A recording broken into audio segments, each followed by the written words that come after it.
ఆత్మీయులైన YouTube ప్రేక్షకులకు నమస్కారం. నేను డాక్టర్ చిరుమామిళ్ళ మురళి మనోహర్. ప్రపంచవ్యాప్తంగా ఉన్న మిమ్మల్ని అందరినీ కూడా ఇలాగా ఈ యూట్యూబ్ ద్వారా కలుసుకుంటున్నందుకు ఆనందంగా ఉంది. చక్కగా మీరు మీ అభిప్రాయాలు చెబుతున్నారు, స్పందిస్తున్నారు, ఇన్వాల్వ్ అవుతున్నారు, ఎస్ఎంఎస్లు చేస్తున్నారు, ఈమెయిల్స్ చేస్తున్నారు. అడిగి మించి మీకు కలిగేటువంటి అనుమానాల్ని అడుగుతున్నారు. చాలా చాలా సంతోషం. పోతే కొంతమంది అడుగుతున్నారు, డాక్టర్ గారు ఈ మేకప్ ఎలర్జీలను ఎలా తగ్గించుకోవాలి అని. అయితే ఇక్కడ మనం మేకప్ ఎలర్జీని తగ్గించుకోవడం ఒక పార్ట్ అయితే, అసలు అలాంటి మేకప్ సామాగ్రిని ఎలర్జీ రాకుండా ఎలాగా తయారు చేసుకోవాలి ఇది తెలుసుకుందాం.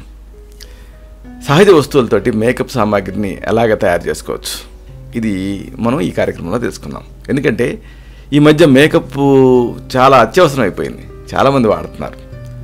అయితే మేకప్లో ఉండేటటువంటి కెమికల్స్, రసాయనాలు, వీటి వల్ల చర్మం దెబ్బతింటుంది, ఎలర్జీలు వస్తాయి. ఇది అందరికీ తెలిసిందే. మరి అలాంటప్పుడు మేకప్ వాడటం కూడా తప్పని పరిస్థితిలో ఉంటున్నారు. అలాంటప్పుడు సహజ సిద్ధమైనటువంటి వస్తువులతోటి మేకప్ వేసుకున్నారనుకోండి, ఇబ్బందులు ఏవి ఉండవు. మరి సహజ సిద్ధంగా మనకి దొరికేటటువంటి ఈ వస్తువులతోటి ఇంట్లో ఉండేటువంటి పదార్థాలు కానీ, లేకపోతే బయట ఈ మార్కెట్ నుంచి కానీ ఇలాంటివి తెచ్చుకొని న్యాచురల్ ప్రోడక్ట్స్, వీటితో మేకప్ సామాగ్రిని ఎలా తయారు చేసుకోవాలి ఇది తెలుసుకుందాం. ముందుగా మేకప్ అంటంతోనే ఎవరైనా ఎక్కువగా వాడేది ఏమిటంటే లిప్స్టిక్. ఆడపిల్లలు ముఖ్యంగా లిప్స్టిక్ పెదాలకి అందమైనటువంటి రంగుని ఇస్తుంది కాబట్టి లిప్స్టిక్ని వాడుతూ ఉంటారు. అయితే ప్రస్తుతం ఇలాగా ఈ లిప్స్టిక్ అనేది ఏంటంటే బయట మార్కెట్లో దొరికే లిప్స్టిక్లో చాలా కెమికల్స్ ఉంటున్నాయి. వీటి వల్ల అప్పటికప్పుడు ఇది ఎలర్జీ రాకపోవచ్చు, కానీ లాంగ్ రన్లో వస్తుంది. ఇది చాలామంది అనుభవిస్తూనే ఉన్నారు. కాబట్టి సహజ సిద్ధంగా దొరికేటటువంటి వస్తువులతోటి లిప్స్టిక్ తయారు చేసుకోవాలి. మరి ఎలా ఇది తెలుసుకుందాం. 1 టీ స్పూన్ బీస్ వ్యాక్స్ తీసుకోండి, అంటే తేనెమైనం. మామూలుగా తేనెమైనం మీకు ఆయుర్వేద మెడికల్ షాప్లో అడిగితే ఇస్తారు. మైసూర్ పాకులాగా ఇలా బల్లలుగా అమ్ముతారు, దాన్ని తెచ్చుకోవాలి. 1 టీ స్పూన్ మనకు సరిపోతుంది. అలాగే 1 టీ స్పూన్ కోకో బటర్ తీసుకోండి. అలాగే మరొక టీ స్పూన్ కొబ్బరి నూనె కలుపుకోండి. ఇప్పుడు దీనికి మీకు కావాల్సినటువంటి రంగుని బట్టి ఆ రంగులు కలుపుకోవాలి. ఎరుపు రంగు కావాలనుకోండి, మీకు బీట్రూట్ని సన్నగా తరిగి ఎండబెట్టి ఆ పొడి కలుపుకోవాలి. అంటే ఇలాగా ఈ బీట్రూట్ పొడిని 1/4 టీ స్పూన్ దీనికి కలిపి మిక్స్ చేసుకోవాలి. దీన్ని కాస్త వేడి చేసి అప్పుడు లిప్స్టిక్ హోల్డర్లో పోసుకుంటే సరిపోతుంది, లిప్స్టిక్ తయారవుతుంది. ఒకవేళ బ్రౌన్ రంగు కావాలనుకోండి, కోకోవా పౌడర్ కలుపుకోవాలి. ఒకవేళ నారింజ రంగు అంటే ఆరెంజ్ కలర్ కావాలనుకోండి, నారింజ తొక్కలు ఉంటాయి కదా, దాని పొడిని అలాగే పసుపుని కలిపి వాడుకోవాలి. ఇక బ్లష్ అంటే ఏంటంటే ఈ చెంపలు సిగ్గుపడితే ఎట్లా ఎర్రగా తయారవుతాయో అలాగా తయారవటం కోసం బ్లష్ను ఉపయోగిస్తారు. మరి ఇలాగా ఈ బ్లష్ను వాడటానికి మీరు సహజ సిద్ధంగా దొరికే పదార్థాల్లో ముఖ్యమైనది మందారాన్ని వాడుకోవచ్చు. మందార పువ్వుని ఎండబెట్టండి. ఎండిన తర్వాత పొడి చేసుకోండి, పక్కన పెట్టుకోండి. ఈ పొడిని 3 టేబుల్ స్పూన్ తీసుకోండి. ఇప్పుడు చామదుంపలు, వీటిని సన్నగా తరిగి గ్రేట్ చేసి తురిమి పొడి చేసుకొని పెట్టుకోండి. ఇప్పుడు ఏం చేస్తారంటే 1 టేబుల్ స్పూన్ ఈ పొడిని తీసుకొని కలపాలి.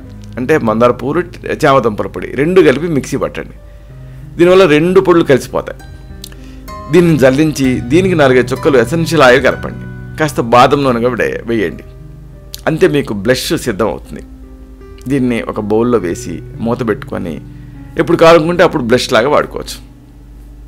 ఇక తర్వాత ముఖ్యమైన సౌందర్య సాధనం కాటుక.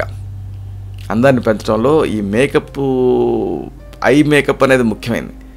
ఐ మేకప్లో కూడా ఐలైనరు, కాజలు ముఖ్యం. కాజల్ అంటే కాటుక. దీన్ని అనాదిగా మనం తయారు చేస్తూనే ఉన్నాం. ఆముదపు దీపాన్ని ఉపయోగించి చేసుకోవాలి. అంటే ఒక దీప బుడ్డిని తీసుకొని దాంట్లో నెయ్యి కానీ, లేదా ఆముదం కానీ, లేదా నువ్వుల నూనె కానీ పోయండి, వెలిగించండి. దానిపైన కాస్త గాలాడేలాగా వీలు కల్పించి ఒక స్టీల్ పాత్రని బోర్లించండి. అప్పుడు ఆ స్టీల్ పాత్ర అడుగున ఈ మంట నుంచి వచ్చేటటువంటి మసి పేరుకుంటుంది. ఇప్పుడు దీపం పూర్తిగా ఆరిపోయిన తర్వాత ఆ మసినంతా సేకరించి దానికి కాస్త ఎసెన్షియల్ ఆయిల్ కలుపుకొని కాటుకలాగా వాడుకోండి. ఇక ఐలైనర్ కోసం మీరు ఏం చేస్తారంటే బొగ్గు పొడి, నీళ్లు వాడుకోవాలి. అంటే బొగ్గు పొడి తీసుకొని ఫైంది ఒక చుక్క నీళ్లు వేస్తూ మొత్తం కూడా ఒక ముద్దలాగా మారేంత వరకు కలపండి. ఇప్పుడు దీన్ని సన్నగా చేసి ఒక ఐలైనర్ టిన్లో వేసి దాన్ని పైకి తిప్పితే వచ్చే భాగాన్ని ఎప్పటికప్పుడు సన్నగా చేసుకుంటూ ఐలైనర్ లాగా వాడుకోండి. ఇక ఐ షాడో. మామూలుగా ఈ కంటి మేకప్లలో ఐ షాడోస్ వాడుతూ ఉంటారు, కానీ వాటితో ఎలర్జీలు వస్తూ ఉంటాయి. కాబట్టి సహజ పదార్థాలతో వాడాలి. కాబట్టి ఐ షాడో కోసం ఏం చేస్తారు అంటే చామదుంపల పొడికి మీ అవసరాన్ని బట్టి రకరకాల రంగులను కలిపి వాడుకోవచ్చు. ఎసెన్షియల్ ఆయిల్ వేసి ఎలాగంటే బ్రౌన్ రంగు కోసం కోకోవా పౌడర్ని కలుపుకోవాలి. అలాగే పసుపు బూడిద రంగుల కోసం బొగ్గు పొడిని కలుపుకోవాలి. నారింజ రంగు కోసం కుంకుమ పువ్వు కానీ లేదా బీట్రూట్ పొడిని, పసుపు రంగు కోసం పసుపుని ఉపయోగించాలి. వీటిని ఈ చామదుంప పొడికి లేదా మొక్కజొన్న పిండిలో కలిపేసేసి కావాల్సిన రంగు వచ్చేంత వరకు చిటికెడు కలుపుతూ ఉండాలి. చివరిలో కాస్త ఎసెన్షియల్ ఆయిల్ వేసి ఒక డబ్బాలో నింపుకొని దీన్ని ఐ షాడోగా బ్రష్గా మీరు వాడుకోవచ్చు. ఇలాగా సహజ పదార్థాలను ఉపయోగించి ఈ మేకప్ సామాగ్రిని చేసుకుంటే ఎలర్జీలు రావు. ఒకవేళ ఈపాటికి ఎలర్జీలు వస్తే అప్పుడు వాటిని తగ్గించడానికి ఆ సమస్యను బట్టి మీ నాడిని బట్టి మందులు ప్రిస్క్రైబ్ చేయాల్సి ఉంటుంది. ఇలాంటి మరొక ఆసక్తికరమైన విషయాన్ని తిరిగి ఇదే కార్యక్రమాల పరంపరలో మనం కలుసుకున్నప్పుడు సవివరంగా, సహేతుకంగా, సమగ్రంగా తెలుసుకుందాం. శతం జీవ శరదో వర్ధమానః, శతం హేమంతాన్ శతం వసంతాన్. 100 శరతులు, 100 హేమంతాలు, 100 వసంతాలు. వర్ధిల్లుతూ జీవించండి. శుభం.